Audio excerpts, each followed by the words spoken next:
Oi, pessoal, bom dia, muita paz a todos, que Jesus nos abençoe, nos envolva em muita luz, né? Sejam todos bem-vindos, Feliz Mina, bom dia, Paula Souza, bom dia, Marta Toscan, bom dia, Iracema Picoral, Aparecida Ferreira, bom dia, Sueli Capovilla, bom dia, Neide Maria, Roseli Fiorin, Luci Faria, bom dia. Tânia Andrighetti, Antônio Jorge, Erlândia, bom dia. Lourdes Ogata, Maria Luísa Bastos, bom dia. Conceição Dias, Edson Fucuta, bom dia. Marília Taralho, Delcito Socamoto, bom dia. Helena Maria, sejam todos bem-vindos. Marta Reck, Baby, Agilda, Lidiane, bom dia. Suimai, Roberta. Um grande abraço, pessoal. Vamos começar, né? 9 horas.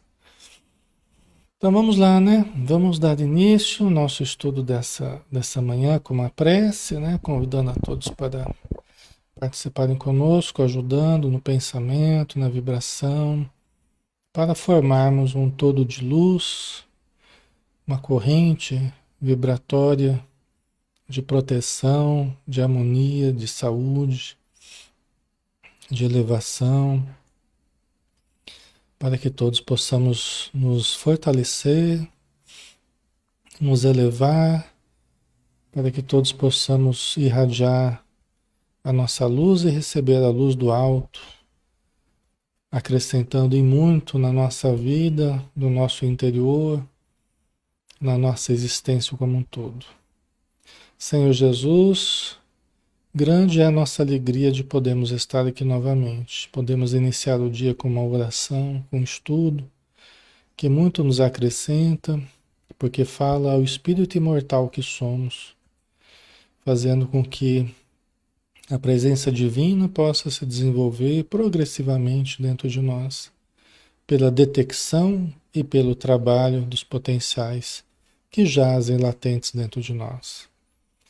Que a luz do teu amor direcione os nossos passos, que a tua luz possa clarear a nossa mente, o nosso coração, e que nós tenhamos a capacidade de enxergar esse roteiro de luz e tomarmos decisões resolutas a fim de caminharmos passo a passo no rumo da nossa redenção, no rumo da nossa libertação, no rumo da ampliação do bem em nós e em nossa vida. Abençoa todos que estão conosco, encarnados e desencarnados, abençoa os sofredores, abençoa os espíritos amigos e abençoa todos os ambientes que estão conectados a nós neste momento. Muito obrigado por tudo. Permaneça conosco, hoje e sempre, que assim seja. Muito bem, pessoal. Então, bom dia a todos. Alexandre Xavier de Camargo, né? Falando aqui de Campina Grande. A gente tem estudos todos os dias às 20 horas, né? Segunda, terça, quinta e sexta, às 20 horas. E na quarta-feira, né? Hoje, a gente faz o estudo às 9 horas da manhã. À noite a gente tem reunião mediúnica na Casa Espírita, né? Então a gente não tem o estudo à noite, tá bom? Então, todas as quartas-feiras a gente faz o estudo do livro Céu Azul, do espírito César Augusto Meleiro, que é um rapaz que morou, que viveu na cidade onde nós morávamos, né, em Rolândia, no Paraná, no norte do Paraná. Passei minha vida quase inteira nessa cidade, né?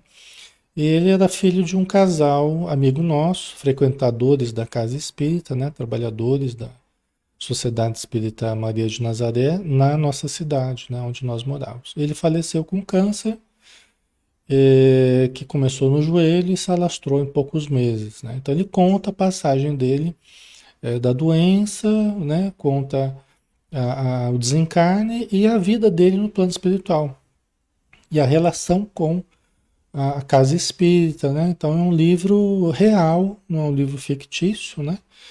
É, que ele está contando as histórias que ele viveu, né? E que ele e que ele presenciou na relação com o plano material, né? O plano espiritual e o plano material. A médium Célia Xavier de Camargo é minha mãe, né? Ela que recebeu o livro do César e editou vários outros livros, né? Tem mais de 20 livros editados. Hoje ela não trabalha mais como médium, né? Já em função da idade, saúde, né? Mas ela produziu bastante. E vamos lá, né? Vamos para o capítulo 11, né? É, o César, ele falava a respeito do trabalho que ele iniciava, de socorro aos jovens desencarnados, né? Então a gente viu aquela preparação que ele estava fazendo para ser um trabalhador, né?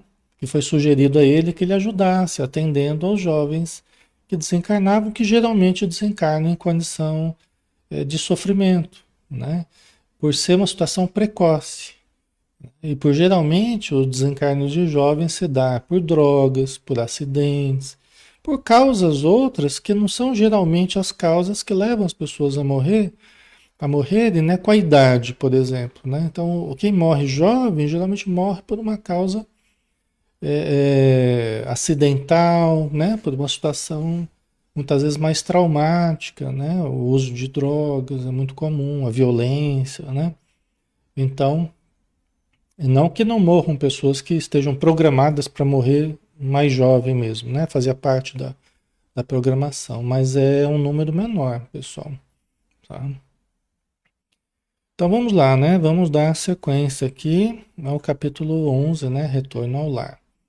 As atividades eram intensas. Entre as aulas teóricas e o aprendizado prático, tínhamos pouco tempo para outras coisas. Descansávamos apenas o necessário e quase não tinha oportunidade de encontrar os amigos, visto que nossos horários não coincidiam, né? Lembrando que é um estudo interativo, tá, pessoal? Fique à vontade para questionar alguma coisa, para acrescentar, para nos lembrar, às vezes, coisas que a gente está esquecendo aqui, tá? Vamos interagindo aí na área de texto, né? Desculpa. Então vamos lá. Então os trabalhos eram intensos, né? Parte teórica, parte prática, né? A vivência que ele estava tendo, né? Começando a ter, era um trabalho intenso, né? Às vezes batia no peito uma saudade muito grande do meu lar, dos meus pais, dos irmãos e dos sobrinhos. Tinha desejo de visitá-los, de rever os amigos encarnados, mas não ousava tocar no assunto, consciente de que nossos maiores, né, os espíritos mais maduros, né, sabiam o que era melhor para mim.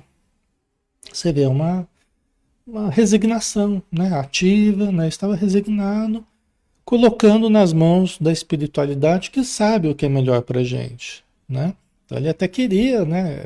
Lógico, queria visitar os familiares, queria matar a saudade. Eu joguei vôlei muito tempo com o irmão dele, sabe? O irmão mais velho dele, Paulo Melero, né? Eu joguei muito tempo vôlei. Então eu estava sempre com o irmão dele, uma pessoa muito boa, muito bacana. O pai dele era companheiro de casa espírita da gente, né? Seu Alcides, né? Trabalhava com mel. Eu já fui uma vez buscar mel na serra com ele, né?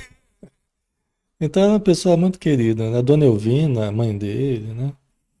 Então ele devia ter muita saudade mesmo, né? Dos parentes dele.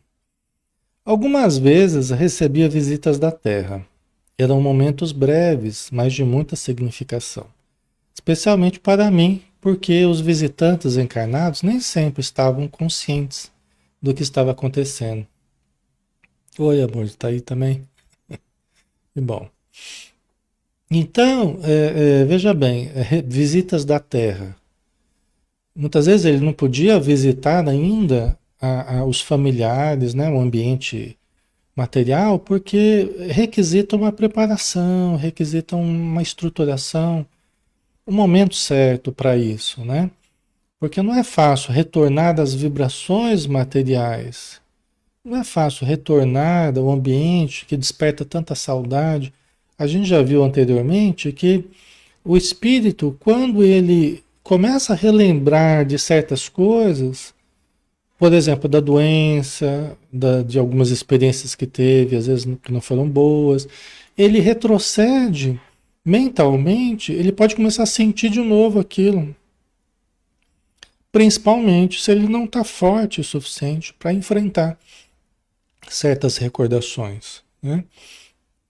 Então, ele precisa estar realmente fortalecido para as grandes emoções, né? Para encontrar novamente um ambiente familiar, né? Porque isso evoca, não é tão fácil assim quanto a gente imagina, pessoal.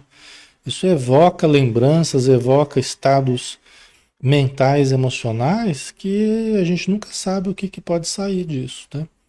Então é preciso prudência, né? Mas ele recebia visitas de familiares da Terra. Ele podia receber visitas, né? Quer dizer, no ambiente dele, lá no plano espiritual, um ambiente já mais elevado, mais protegido, com toda uma organização para não afetá-lo muito.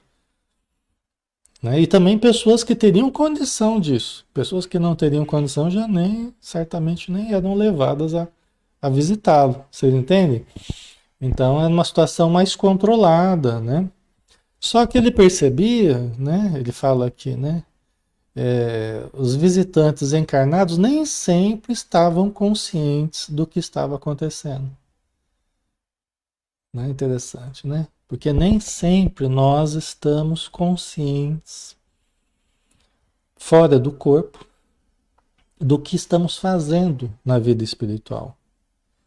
Por quê? Por falta de treinamento, por falta de experiência, de vivência fora do corpo, né? Então, é preciso um treinamento, é preciso um acostumado, é preciso uma vivência que a gente vá tendo, né? Para que a gente se acostume com essa vivência fora do corpo, com essa vivência espiritual. Então, a princípio, nós nos mostramos mais inconscientes, né? Não muito conscientes do que está ocorrendo, não muito despertos, vamos dizer assim.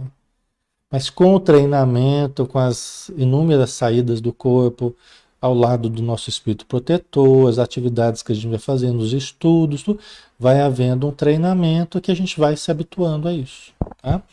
Vamos nos tornando mais conscientes na experiência fora do corpo, tá? Ok? Então vamos lá, né? De outras vezes, sonhava com eles. O César sonhava com eles. Ou seja, ele dormia lá no plano espiritual e sonhava com os familiares. Via-me dentro de casa, conversando com minha mãe, outras vezes com meu pai, trocando ideias e tranquilizando os familiares tão necessitados de consolo. Alexandre, peraí, como é que é esse negócio, né? Ele está dormindo lá, sonhando, se vendo dentro de casa, né? Então isso não é complicado da gente entender. É só a gente lembrar que, embora ele esteja na vida espiritual, o perispírito, o conjunto espiritual, né? Espírito, que é o pensamento, perispírito, é subdivisível. Não é uma coisa só indivisível, é subdivisível. Como assim? Nós temos uma parte mais sutil e nós temos uma parte um pouco mais densa. Vamos supor, ele dorme, né? A parte mais sutil vai visitar os familiares, o espírito, a essência, junto com o corpo mental que a gente chama. É uma parte mais sutil. E parte do perispírito fica ali deitado dormindo, é como na Terra, né? O nosso corpo físico fica deitado dormindo. E uma parte mais sutil, que é a essência espiritual junto com parte do perispírito, né? A gente vai para a experiência espiritual. Lá ocorre o contrário. Então eles deixam parte do perispírito, porque é subdivisível, não é um corpo só, indivisível, não. São partes que se subdividem, né? Então, parte ele vem, né, ter uma experiência espiritual de encontro aos familiares, tá? Que ele se lembra como sonho, assim como nós nos lembramos também de algumas vivências que a gente tem como sonho, ok? Certo, pessoal? Fica claro aí? Tranquilo? Tá? Ok. Por exemplo, quando a gente se desliga aqui, o corpo vital, que é uma parte do perispírito mais ligado ao corpo físico, permanece com o corpo físico. E uma parte chamada corpo astral vai junto com a essência espiritual fazer a viagem fora do corpo, entendeu? Então, no plano espiritual também ocorre isso, tá? Então ele vinha visitar os familiares, mas ele não vinha o conjunto todo, ele vinha a essência dele, o corpo mental, né? Com parte do perispírito, né? Dialogando com o assistente Mateus, certa ocasião perguntei a ele o que acontecia realmente. É simples, informou-me. Você realmente vai até lá, até aqui na Terra, né? Visitar os familiares. Espantado, retruquei. Como assim? Eu continuei aqui, não me afastei do meu quarto. Vejamos. Quando o espírito está encarnado, César Augusto, o corpo adormece e o espírito fica livre, não é assim? Né? Que é o que a gente estava explicando aqui. Sim, o espírito ganha o espaço e vai para qualquer lugar, de acordo com a sua vontade e com as suas condições. Viver a vida espiritual. Exatamente. Após a morte física, ocorre o mesmo fenômeno. Né? Mas é diferente. Enquanto na Terra isso aconteceu muitas vezes comigo, mas existia o corpo de carne que ficava, enquanto o espírito se desprendia. Né? O César estava tentando entender a lógica da coisa aqui. Né? É uma questão de densidade apenas. Você está esquecido do corpo espiritual ou perispírito, segundo Allan Kardec, que envolve o ser inteligente ou espírito. Por exemplo, André Luiz, ele fala no livro Evolução em Dois Mundos, né, que é um livro extraordinário, assim, falando sobre detalhes, né, da evolução no corpo físico e no corpo espiritual ou perispírito, né? Então ele faz todo um estudo a respeito dessa evolução em dois mundos, né, o mundo material e o mundo espiritual. Só que chega uma hora que ele fala assim, quer dizer, foi uma semana de estudos, ele fez um livro baseado em uma semana de estudos sobre essa evolução, né, do perispírito e do corpo físico, né? Ora encarnados, ora desencarnados, né? Como é que foi essa evolução toda, né? Só que tem um momento que ele fala assim, nós estamos estudando atualmente o corpo mental. O livro ele falou sobre o perispírito, sobre a relação com o corpo físico, né? Mas ele fala assim, nós estamos estudando atualmente o corpo mental, que é um corpo sutil da mente, né? Que é diferente de perispírito, o corpo mental, que é uma esfera, né? Então eu já falei um pouquinho para vocês. O corpo mental é uma esfera. Você pensou em alguma coisa já o seu corpo mental, você, a sua mente, né? Porque é o envoltório sutil da mente. Já está lá. Você veio para cá e já volta para cá. Tem uma passagem do André Luiz que ele fala que ele via, né, no encarnado, né, uma pessoa encarnada, o André Luiz estava ali participando de um auxílio ali. Ele via a mente, ele fala assim, ele via a mente justaposta ao cérebro. A mente, que é essa esfera, justaposta, quer dizer, emparelhada ali com o cérebro, naquele momento específico que ele estava atendendo o doente ali. Mas poderia a mente estar longe, né? Assim como a gente aqui no estudo, a gente pode estar presente aqui, o corpo, o perispírito, essa esfera que é a mente, o corpo mental, estamos aqui. Mas se a gente pensar em alguma coisa longe e o pensamento estiver longe, nós já estamos longe, nós já estamos lá. Em questão de fração de segundos, né? A gente viaja na velocidade do pensamento. Tá? Certo? Então, na verdade, nós somos em essência essa esfera de luz, né? Esse corpo mental que é o envoltório sutil da mente. Tá? E a gente pode viajar para qualquer parte com esse corpo sutil da mente. Onde nós mentalizarmos, nós estaremos. Não tem barreiras, não tem. Tá? Abri a boca para retrucar, Mateus, porém, fez uma pausa e considerou. Sim, sei que você não ignora a existência do perispírito. Contudo, suas informações são limitadas, né? Está aprendendo ainda, né, o César, né? Apesar de algumas pesquisas pioneiras e de grande seriedade que se realizam na Terra, o corpo espiritual ainda é um grande desconhecido, havendo muito para se aprender sobre ele, né? E aí eu recomendo a vocês o livro Espírito, Perispírito e Alma, do Hernani Guimarães Andrade. Espírito, Perispírito e Alma. Né? É um livro maravilhoso que explica bem a questão do perispírito, dessa subdivisão do perispírito, né? Corpo vital, corpo astral, nos fenômenos mediúnicos, nos desdobramentos. Né? Então ele propõe vários modelos assim que explicam essa. Dr. Hernani foi um pesquisador espírita maravilhoso. Né? A Gorete colocou: Sr. Alexandre, minha filha mora no Japão. Antes de dormir, sempre peço se teria a possibilidade de meu espírito ir visitá-la. Com certeza, com certeza. Tem uma experiência muito interessante que ocorreu com a minha família, que é assim, minha irmã, ela morava na Alemanha. Ela passou alguns anos na Alemanha, né? É, e na época era só através de carta, telefone, era tudo mais complicado assim, né? E aí a saudade, né? Fazia tempo já que ela estava fora, né? Então, uma irmã 2 anos mais velha que eu, né? É, e aí a minha mãe escreveu para ela, né? Minha mãe escreveu para ela falando que ela poderia pedir, né? Que estivesse junto com eles, que eles se encontrassem e tal, né? Escreveu para ela falando isso, né? Que ela poderia, eles poderiam se encontrar à noite e tal.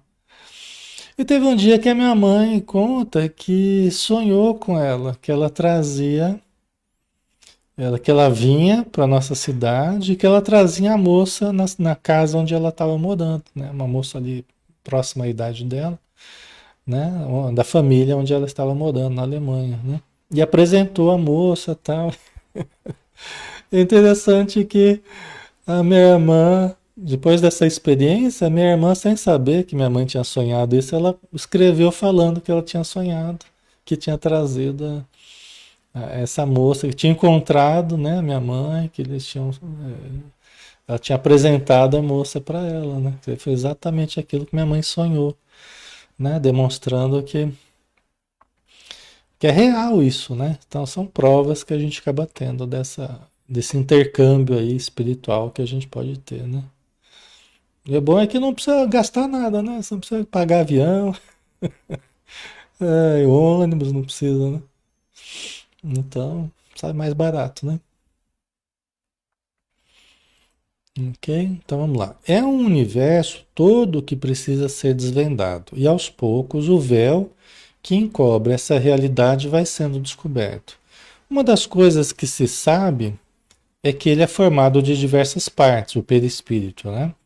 Que se separam em determinadas circunstâncias, né? Então, o perispírito é formado de algumas partes, né? Há um estudo interessante que alguns pesquisadores fazem, né? Inclusive um pesquisador chamado Albert de Rochat, ele foi dirigente da Escola Politécnica, onde o Allan Kardec deu aula, o Coronel Albert de Rochat. E tem um livro muito interessante que se chama Exteriorização da Sensibilidade, desse coronel. Experiências que ele fez com certas pessoas, né? É, experiências espirituais de desprendimento do corpo, sabe? É bem interessante. O Hermínio Miranda, que é um escritor espírita, ele estuda no livro A Memória e o Tempo. A Memória e o Tempo. Acho que é A Memória e o Tempo. Onde ele faz um estudo de algumas experiências do coronel Albert de Rochat, um francês, né? Albert de Rochat. Certo? Bem interessante, tá? Então, são autores, eu estou citando aqui para que quem goste disso, quem se interessa em aprofundar mais, possa procurar nesses livros, né, esses autores e encontrar bastante informação, tá? A Lê Rosa tem o livro também do Perispírito de Zalmiro Zimmermann, que foi um espírito aqui de Campinas. Então, esse livro, se eu não me engano, o prefácio até, foi o Hernani, doutor da Hernani, que escreveu. É, doutor da Hernani Guimarães Andrade, se eu não me engano, foi ele que escreveu o prefácio desse livro aí do Zimmermann, né, sobre o perispírito, que é um livro muito bom também, tá? Dr. Jorge Andréa também, um psiquiatra espírita, né? Dr. Jorge Andréa, ele tem livros interessantes também, que ele faz estudos, né? Sobre a saúde mental, sobre modelos, né? Da mente, né? Fala do perispírito, né? Dr. Jorge Andréa também é uma referência aí, tá? Ok, vamos lá então. Vamos dar sequência aqui. Com os olhos arregalados, exclamei: Ah, então deixei uma parte do meu perispírito no leito, lá no plano espiritual, né? E outra parte foi fazer a visita, então, aqui na matéria? É isso, né? Correto. A parte mais grosseira, entre aspas, do corpo espiritual, digamos assim, ficou aqui, no plano espiritual. Enquanto a parte mais etérea, o corpo mental, desmembrou-se e foi em busca dos seus interesses, no caso, o lar terreno, tá? Então, é isso aí, né? É o que a gente estava falando. A Lê Rosa colocou, né? E também podemos sonhar com os desafetos encarnados, quando dormimos, os ânimos se acalmam e conseguimos aparar as arestas. É verdade, né? A gente encontra com os afetos e com os desafetos. Nós podemos pedir perdão a determinada pessoa, podemos nos reconciliar, podemos perdoar, podemos resolver certas pendências, né, com pessoas. Basta que a gente peça, né? Senhor, me ajude a resolver certo problema, que meu espírito protetor me encaminhe para soluções com determinada pessoa.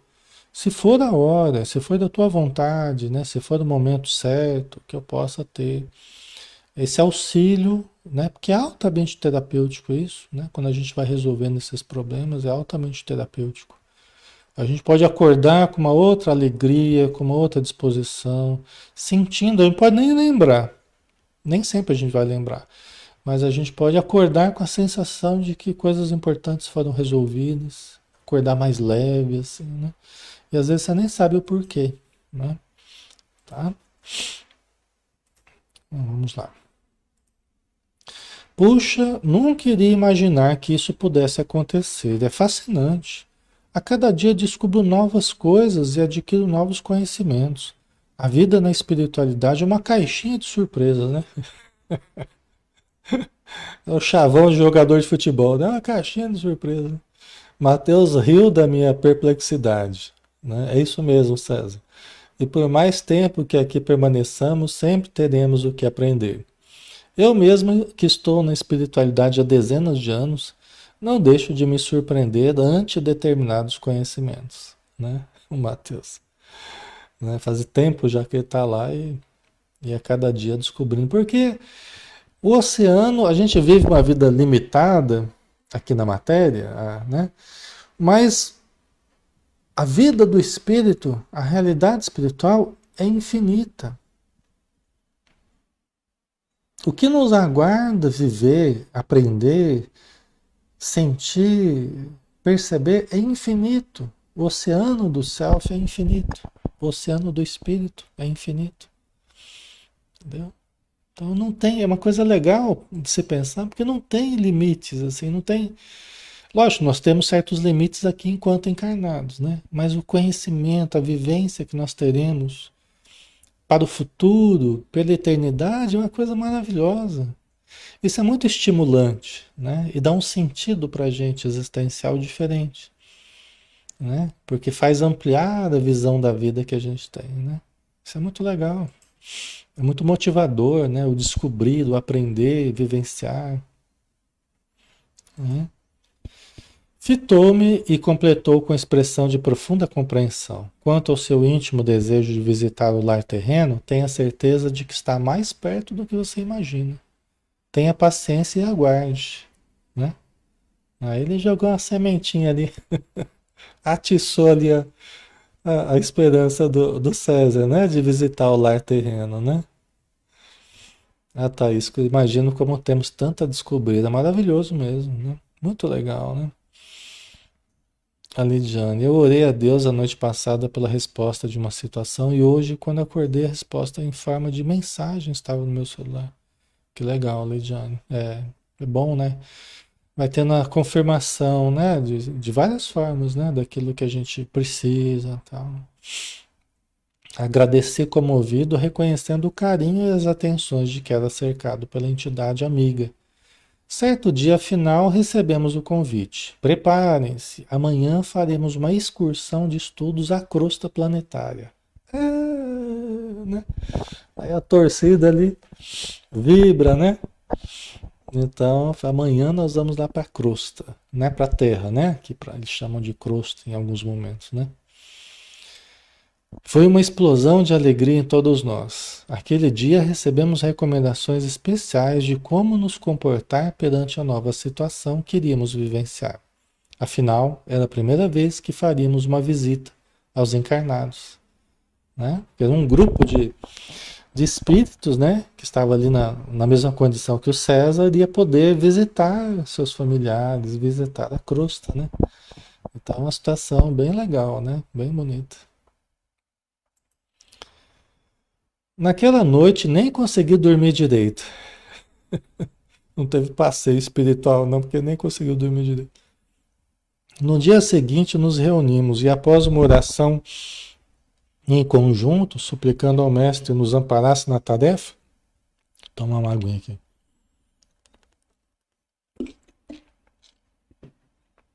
No dia seguinte já, né, fizeram uma oração em conjunto, pedindo ajuda, né, para a tarefa, né, que eles teriam. Tomamos o veículo que nos conduziria à Terra, uma mistura de ônibus e de avião. Muito confortável, mas sem janelas, para nossa decepção. O aeróbus aí, né? O André Luiz falou do aeróbus, não sei se eles chamam exatamente aí esse nome, né? Se é o mesmo veículo, a gente não sabe, mas talvez seja, né? Mistura de ônibus e avião, né? E por que sem janelas? Por que sem janelas? Porque passa pelo umbral. Não tem como chegar ali de uma região superior, né, para a Terra sem passar pelo umbral. Porque o umbral rodeia a Terra. É a primeira camada ali em torno da Terra. Depois, saindo dessa camada, você tem regiões mais elevadas. Tá? Então, você tem que atravessar as regiões de sofrimento, né, para chegar até a Terra. Então, não tem janelas. Tá? Essa viagem não tem janelas porque os quadros a serem observados não seriam bons para quem não tem experiência, para quem não tem preparo emocional, né?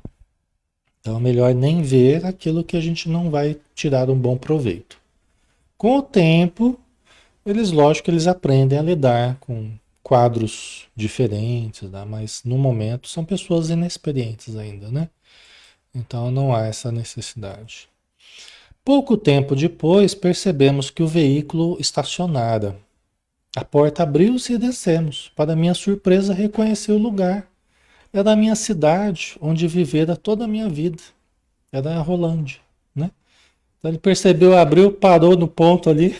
Estava na cidade do César, né? Estava em Rolândia, né? A Rolândia tem esse nome por causa do Roland.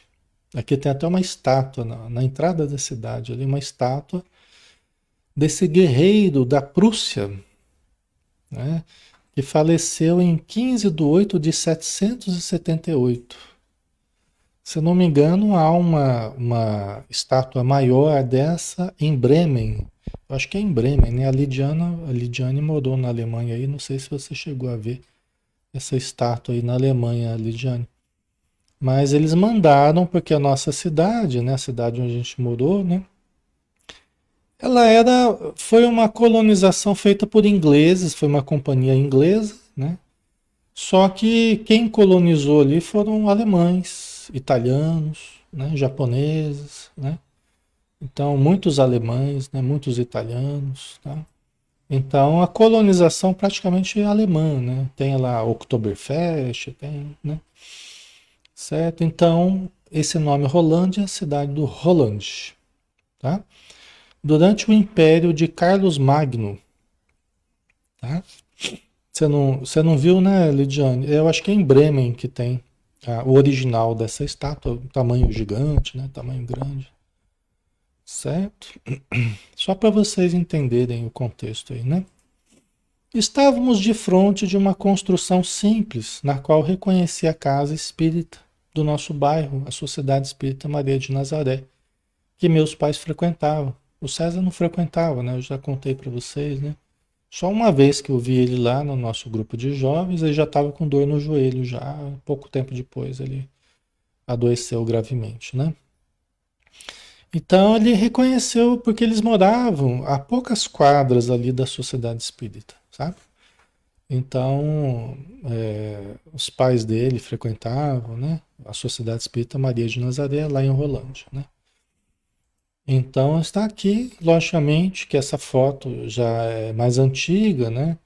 Hoje está um pouco diferente, né? Algumas coisas diferentes. Então eu tirei algumas fotos. Essa aqui é mais recente, né? Mas outras fotos que eu vou mostrar aqui, eu acho que de 2006. Caramba, né? De 2006 já se passaram muito tempo, né? Já se passou muito tempo. Essa aqui é a fachada, né? Na época era bem diferente. Era toda cercada de 7 léguas, sabe? 7 léguas é aquela que faz cerca viva, que dá umas florzinhas cor-de-rosa, cheirosinhas, assim. Era toda elas rodeada de 7 léguas, assim, na frente, né? Era bem gostoso, um ambiente, assim, maravilhoso, assim, o ambiente da Casa Espírita, né? Muito verde, muito, muito gostoso. E era uma estrutura de madeira na época. Era um modelo de escola de madeira que a prefeitura estava fornecendo e tal, e eles conseguiram. O doutor Luiz Pedroso, a dona Luzita Pedroso, que foram os fundadores da Sociedade Espírita, né, junto com outros, né, eles conseguiram a doação lá desse tipo de modelo de escola, né, que usaram para o centro espírita, né. Então era de madeira na época, né, bem simples assim, mas muito, uma vibração muito boa assim, sabe? Aqui já está diferente, né? É de 2006. A sociedade ela, ela é de 78, né? Essa estrutura aí, o grupo começou em 77, mas essa estrutura do centro aí nessa localidade e tal, ele foi fundado em 78, tá? Em outubro de 78, né?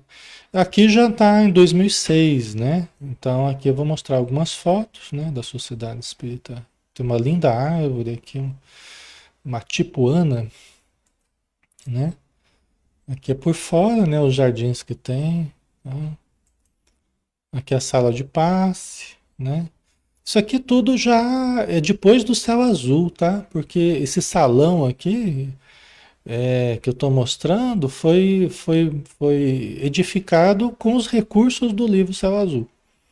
Porque fez um sucesso tão grande na época, foi tanta venda, né? O centro ganhou direitos do livro e tal, e foi possível construir, praticamente reformar todo o centro, tá? Com os recursos do Céu Azul, justamente. Então aqui é a salinha onde a gente fazia os lanches, né? Depois das reuniões públicas e tal. Né? Essa aqui é uma das salas de reunião mediúnica. Tem muita história essa sala aqui, muitas vivências. A gente já teve aqui durante décadas aí, as reuniões mediúnicas, desobsessão, né? Aqui a gente vê uma outra sala de estudos, reunião mediúnica também, tá? Tem muita história nessa sala também. Aqui é o salão, né? Eu peguei aqui uma foto que eu tirei na época, né? Que não tinha ninguém, então tá vazio aqui, mas é onde a gente realiza as reuniões públicas, né? Realizava, né? Na época, né? E continua realizando lá quem está lá, né? A capacidade aí para umas 200 pessoas, talvez. Salinha de reunião de evangelização, né? Salinha de evangelização. Na verdade, essa salinha aqui é de uma casa que eu fiz, né? Que eu fiz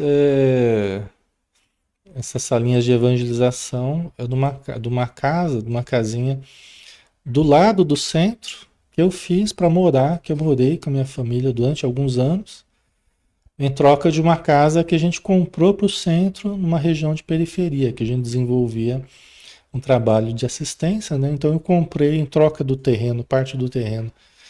Eu construí ali uma casa ligada ao centro, próximo ao centro, e comprei uma casa para assistência social numa região de necessidade, onde o centro se estabeleceu e até hoje desenvolve os trabalhos lá. Né? Depois eu passei essa casa para o centro, né? E passou a ser usado para evangelização e tal. Mas essas são histórias aí do centro, né? Certo? É grande, né, Luci? É uma estrutura boa. Não é assim enorme, assim, mas é uma estrutura que tem o necessário para se trabalhar, né? Foi muito importante durante esses anos. Hoje está melhor estruturado, né? Nesses últimos anos, eu estou aqui em Campina Grande já fazem 7 anos, né? Então muita coisa tem mudado lá e melhorado. Então, né? É normal isso, né? Tá? Então ele continua aqui, né? O César, né? Vista da espiritualidade, contudo, ela diferia muito. Percebia a parte material acanhada e humilde, porque era uma estrutura de madeira. É uma pena que eu não tenho, né? Eu tinha um monte de álbuns de fotos, não sei onde foi parar, do centro no comecinho lá, sabe? As atividades assistenciais, a criançada, a evangelização, né? O centro, como ele era, nossa, era muito legal. Vou ver se eu consigo essas fotos aí pra mostrar para vocês, né? Então é o que ele está falando, porque quando ele viu era desse jeito mais antigo, né? Então, vista da espiritualidade, contudo, ela diferia muito. Percebia a parte material acanhada e humilde. Sobrepunha-se a ela, porém, uma outra construção bem maior, mais bela e iluminada, apesar da luz solar. Né? Quer dizer, a estrutura espiritual que eles viam era completamente diferente, né? Entramos, logo à porta fomos saudados por entidades amigas e servidoras da casa, que nos deram as boas-vindas, né? Porque é uma estrutura toda, né? Com segurança, com os trabalhadores, é um hospital, é uma escola, né? A parte espiritual é muito bem estruturada. A Tânia, minha esposa, cheguei nessa casa me julgando louca, né? É. A Tânia fez algumas viagens, né? Porque ela morava em Campina Grande, então ela fez algumas viagens para Rolândia para se tratar. Você vê, né, o valor, né? Porque ela saiu de Campina Grande, lá na ponta, né, no Paraíba, né, onde a gente está hoje aqui, ela foi se tratar, atravessou o Brasil em busca de ajuda, foi buscar na nossa casa, né? Fez acho que 3 viagens, né? Onde ela conseguiu um equilíbrio para seguir a existência, né? Muito pensamento suicida, né? Uma sensibilidade muito grande, mediúnica, né? Uma perturbação espiritual muito grande. E foi ali na casa, nos nossos trabalhos, né? Que ela foi se equilibrando, né? E hoje está bem melhor, né? Graças a Deus. Então vamos lá, né? É, as entidades, né? Que deram as boas-vindas, e tal. Comovido, percorri as dependências que eu conhecera enquanto encarnado e que me trouxeram profundas e agradáveis lembranças, né? Porque o César conhecia, né? Porque ele certamente ele devia ir, às vezes, até fora de hora ali, levar alguma coisa junto com o pai, com a mãe, né? Então ele conhecia o ambiente ali, né? Então ele percorreu as dependências que ele conhecia quando encarnado e trouxeram profundas e agradáveis lembranças, né? Ali ficaríamos hospedados enquanto durasse a excursão. O dirigente era uma entidade de elevada hierarquia, segundo pude perceber, pela nobre expressão e serena autoridade, né? Então o dirigente espiritual estava ali para recebê-los. Quem que era o dirigente? Né? Mateus apresentou-nos, eu já o conhecia de nome, era Jesus Gonçalves, o apóstolo de Pirapitingui, que fora ranceniano na última encarnação. O Jesus Gonçalves, né, que era o dirigente ali do nosso trabalho, essa pessoa, né, a foto aqui quando ele era mais jovem, né, o Jesus Gonçalves, ele conhecido como apóstolo de Pirapitingui. Pirapitingui é uma cidade no interior de São Paulo, tá? Então ele nasceu em 1902 em Borebi e morreu em fevereiro de 47 em Tu, né? Ele adquiriu a hanseníase, ele é casado com filhos, tal, e ele era cruel na época, né? Porque a pessoa tinha hanseníase e as autoridades iam lá, polícia ia lá e levava a pessoa embora. E não tinha conversa. Se soubessem que tinha hanseníase, ele era levado para o hospital de rancenianos, onde ele passava a viver o resto da vida. Inclusive eram hospitais colônia, eram cidades, na verdade, né? Então ele foi para um hospital, se eu não me engano, a princípio em Bauru, se eu não me engano, e aí depois foi transferido para Pirapitingui, né? Hospital Colônia de Pirapitingui, onde ele passou o resto da vida, né? E o Jesus Gonçalves, ele, ele foi o espírito um dos espíritos que apareceu é, primeiro para o Divaldo Pereira Franco, né? Ele foi um dos espíritos que ajudou o Divaldo, né, no começo do trabalho do Divaldo e até hoje. Então, ele aparece, inclusive, num dos últimos livros do Divaldo, o Divaldo cita o Jesus Gonçalves, né? O Jesus Gonçalves, ele apareceu para o Divaldo a primeira vez, se apresentou, falou: meu nome é Jesus Gonçalves, tal. Nas últimas encarnações eu fui ranceniano. Nas últimas encarnações eu fui ranceniano. Tamanho os débitos que ele trazia, né? E ele falou assim: olha, você tem um trabalho com os rancenianos a executar. Ele tinha uma ligação muito próxima com o Divaldo, questão de reencarnações passadas aí, né? Então, você tem um trabalho com os rancenianos, né? Aí o Divaldo falou assim: ah, não sei não. Divaldo, eu falo: não sei não se eu gosto muito desse assunto, dessa situação de rancenianos, né? Aí o Jesus teria dito para o Divaldo: Divaldo, você quer ir lá ou você quer ir para lá? Aí o Divaldo falou assim: ah, meu irmão, então eu quero ir lá. Eu quero ir lá. Você quer visitar ou você quer ir morar lá? O que você prefere? Eu preferi visitar, né? E o Divaldo sempre fez um trabalho realmente de palestras, né? De auxílio, de várias formas, porque é, não, o Tarzan era o Jerônimo Lê. O Tarzan lá era o Jerônimo, Jerônimo Mendonça, é outra coisa. O Jerônimo é outra. Tá? Aqui no caso o Jesus Gonçalves é outra pessoa, tá? E aí o Divaldo desenvolveu o trabalho dele, né? O trabalho dele com os rancenianos, né? Durante a vida toda, praticamente. Tá? Então, o Jesus Gonçalves, né? Diz que a ligação que ele teria com o Divaldo seria da época que o Jesus teria sido o cardeal Richelieu, né? Que na França ele teria sido o grande responsável pela Guerra dos 100 Anos entre a França e a Inglaterra. Ela era a maior autoridade na época na Europa, era o cardeal Richelieu, conhecido como Papa Negro, não pela cor, mas pela atuação dele que foi muito prejudicial, né? Seria o cardeal, sabe os três mosqueteiros, né? Os três mosqueteiros tem lá o vilão lá que é o, né? É o cardeal Richelieu, é aquela figura lá, né? E o Jesus teria sido o cardeal Richelieu, tá? Só que antes, né?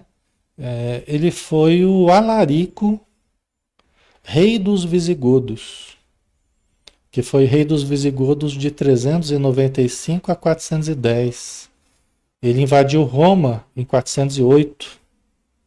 Então diz a lenda, né, que quando ele estava cercando Roma, ele invadiu algumas vezes, ele cercou Roma algumas vezes. Mas uma das vezes que ele estava para invadir Roma, Santo Agostinho, que é um dos pais da igreja, né, e também um dos mais importantes nomes no Espiritismo, né, Santo Agostinho, até no Livro dos Espíritos, aí está lá em vários momentos, né. Santo Agostinho era, era, acho que era um bispo na época, eu não lembro.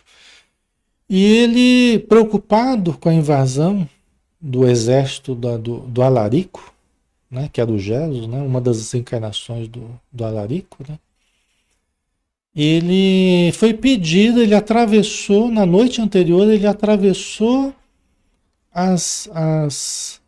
os guardas ali, todo o exército que estava acampado ali, cercando Roma, ele foi, atravessou os soldados, todos olhando o Santo Agostinho, sem acreditar que o homem estava tendo coragem de fazer isso. Ele foi, atravessou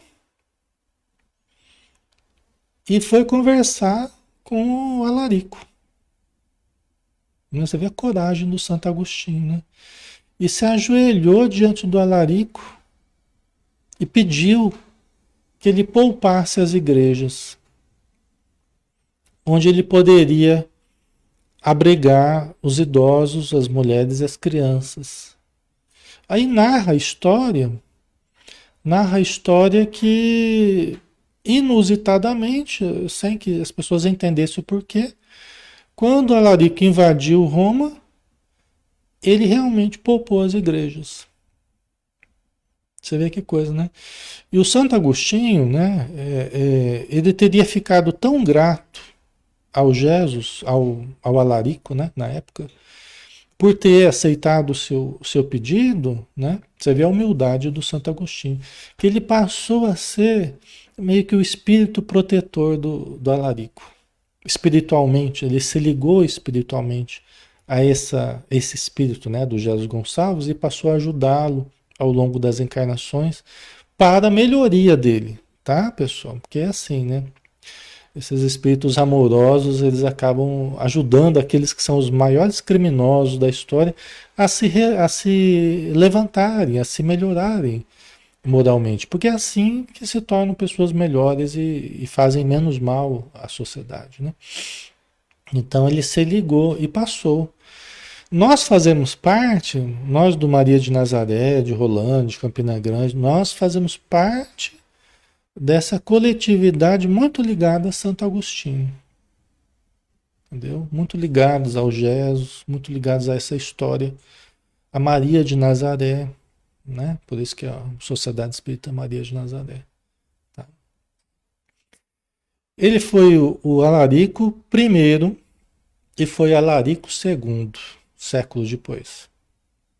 Ele morreu, né? Foi filho de uma outra pessoa, reencarnou, né? E voltou a ser rei dos Visigodos. Alarico II foi o Jesus também. Ambos bastante destrutivos, vamos dizer assim. Certo? Então você vê o nível de débitos, né? Por isso que na última encarnação, nas últimas encarnações, ele foi leproso. Para expungir a consciência dele, os males, né? As mortes que ele causou, a destruição, né? Isso está tudo contado no livro A Extraordinária Vida de Jesus Gonçalves, de Eduardo Carvalho Monteiro. Tá? Um livro muito bonito, assim, um livro fácil de ler, muito interessante, tá? Muito interessante. E aí, como Jesus Gonçalves, ele pôde se redimir, né? Foi o grande ponto de mudança dele aí, foi como na última encarnação como Jesus Gonçalves. Onde ele passou a viver o resto da vida dele internado. A esposa dele foi morar com ele, mesmo não tendo a hanseníase, né? Anita Vilela foi morar com ele. Um filho dele que adquiriu o hanseníase, chamado Jairo, né? Então, ele se tornou espírita no final da vida dele. Ele era materialista, ele era cético, mas uma pessoa muito boa, muito ativa, muito querendo mudanças na estrutura, melhorias, né? Ele ajudou para que a, os hospitais colônias pudessem receber visitas e doações, né? E caravanas hoje em dia vão visitar esses hospitais e durante todas essas décadas aí puderam visitar, levando benefícios, né? Orações, passe, roupas, né? Porque eles construíam casas, né? Então Jesus tinha uma casa lá dele onde ele morava com a Anita Vilela, né? Enquanto ela esteve viva, né? Ela morreu antes que ele, de câncer no útero, tá? Certo? Ale, isso aparece no filme de Santo Agostinho, Agostinho de Hipona. Ah, que legal, eu não vi esse filme. Mas muito bom, eu vou ver. Muito boa indicação. Certo? Ok? Então eu tô dando um contexto para vocês, até para não passar batido. Quem é Jesus Gonçalves? Né? Poderia falar simplesmente, o Jesus Gonçalves. Ponto. Aí quem quisesse pesquisar, pesquisaria. Quem não quisesse, não ia saber nada disso. Né? O Jesus Gonçalves, ele. É só para a gente finalizar aqui, né? Depois a gente termina, semana que vem a gente termina esse capítulo aqui. O Jesus Gonçalves, ele se correspondia com o Chico Xavier, né? Só tinha carta na época, né? Então ele se correspondia com o Chico. E às vezes mandava uma carta pro Chico, Chico, se tiver faltando um pedaço aí, é problema da foto, viu? Eu continuo bem. Às vezes estava faltando um pedaço do nariz, um pedaço da orelha de ação, né? Porque a doença, a hanseníase, né? Hoje tem tratamento, né? Tem cura, né? Para hanseníase e tal. Tem os tratamentos aí quando precocemente é descoberto, né? Mas na época era muito mais difícil, né? Na época não tinha.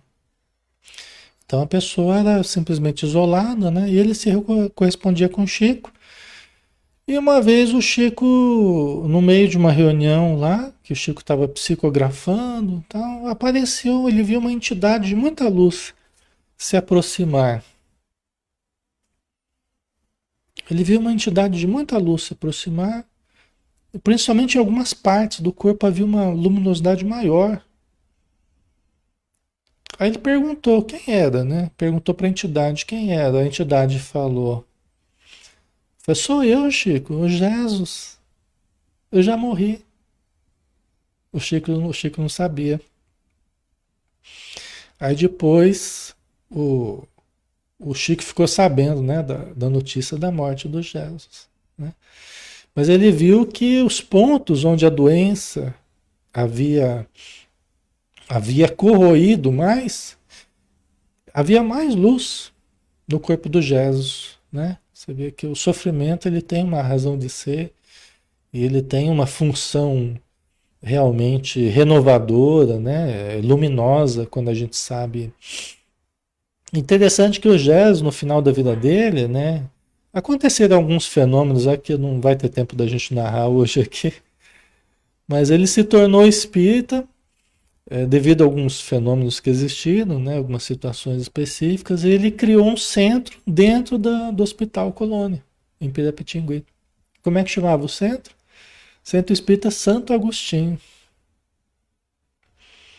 Você vê a intuição dele, né? A ligação dele com Santo Agostinho. Centro Espírita Santo Agostinho, né? E acho que está até hoje lá, deve estar até hoje funcionando, tá? Então é isso, pessoal. Vamos dar uma parada aqui, né? É, então, só para vocês entenderem, né, a personalidade de Jesus Gonçalves, quem é espiritualmente, a ligação com o Divaldo, inclusive o Jesus, só para a gente finalizar, né? O Jesus tem um livro muito bonito, eu adoro esse livro aqui, Flores de Outono, porque ele era um poeta. Então ele tem poesias antes de ser internado, depois de ser internado, tem poesias como antes de ser espírita e depois de ser espírita e depois de desencarnado. Entendeu? Então tem poesias de épocas diferentes dele, inclusive ele mandou uma poesia aos amigos de Pirapitingui, né, através do Chico, muito bonita, né? Então e ele foi deixa eu ver se eu tenho aqui. Se ver aqui o seu Alcides e a Dona Elvina, né, os pais dele, né? Deixa eu ver se tem aqui. Ah, acho que eu não coloquei aqui. Ele foi o Jesus que escreveu os 3 primeiros livros. Ah, tá aqui, ó. Que a minha mãe recebeu, né? O trabalho psicográfico da minha mãe, né? Começou com os 3 livros do Jesus, uma trilogia. O Divaldo até leu e teceu comentários, né, elogiosos assim ao trabalho que minha mãe fez, né, desses livros. Ele se identificou, se emocionou muito com os livros pela ligação dele com Jesus, né? São livros muito bons, é uma trilogia. Perdoa, Ave sem Ninho e Em Busca da Ilusão. Esses foram os livros que lançaram minha mãe como médium, psicógrafa, né? Através do Clarim, de Matão, da editora O Clarim. O Perdoa se trata de uma das encarnações dele em Ravenna, na Itália, né? O Ave Sem Ninho na França e o Em Busca da Ilusão, França e Espanha. Então são encarnações sucessivas praticamente. As aventuras e desventuras, né, do nosso grupo espiritual. Muitos fizemos parte dessas histórias, né? Não sabemos identificações, mas o Jesus é o personagem central aí, né? Dessas histórias aí, tá? Então quem tiver curiosidade também pode ver aí, né? Tá? Então vamos finalizar, pessoal. Vamos fazer a nossa prece, né? Agradecendo a Jesus pela oportunidade de mais uma vez estarmos juntos, de podermos compartilhar essas informações, essas vivências espirituais, para que nós saibamos compreender a extensão dos nossos débitos, a extensão das possibilidades que temos, da oportunidade maravilhosa que detemos hoje e do significado da nossa vida e do nosso grupo espiritual, que está unido não por acaso, mas por necessidades espirituais, de evolução, de crescimento e de amor. Muito obrigado, Senhor Jesus, que a tua paz esteja conosco, que assim seja. Ok, pessoal, então, muita luz para todos, um excelente dia, fiquem com Deus. Até amanhã, às 20 horas, né? Com a Joana de Anjos, tá bom? Um abração, até mais.